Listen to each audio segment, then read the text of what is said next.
তিনটি পরিবর্তন দেখলে বুঝবেন আপনি সফলতার পথে যাচ্ছেন। প্রথম পরিবর্তন, আপনি সময় নষ্ট করা মানুষদের থেকে দূরে সরে যাচ্ছেন। দ্বিতীয় পরিবর্তন, ছোট ছোট শৃঙ্খলা আপনি মানতে শুরু করেছেন।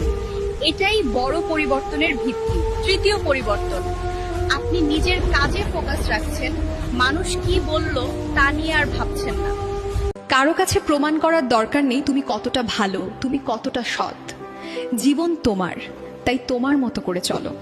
তুমি খারাপ থাকলে কেউ তোমার খোঁজ নিবে না, তুমি না খেয়ে থাকলে কেউ তোমাকে খাবার দিবে না, বিপদে থাকলে কেউ সাহায্য করবে না, তাই সবাইকে সন্তুষ্ট করা বাদ দিয়ে নিজের মতো করে বাঁচো। বিয়ে ছাড়া আপনি যতই ভালোবাসাবাসি করেন কেন, ওইটা হচ্ছে হারাম সম্পর্ক। আর বিয়ের পর স্বামী স্ত্রী ভালোবাসা, সেটা হচ্ছে হালাল। আর নিশ্চয়ই আল্লাহ তাআলা হালাল জিনিসই পছন্দ করেন। তাই বিয়ে করে স্ত্রীর সাথে প্রেম করেন, আল্লাহ খুশি হবেন। প্রতিটি সন্তানই একটু বড় হওয়ার পর নিজের মাকে পাগল ভাবতে শুরু করে। আমি তাদের একটা কথা বলতে চাই যে তারা ভুলে যায় মা তো মাই হয়। তিনি পাগল হয়ে গেলেও নিজের সন্তানকে মনে রাখেন।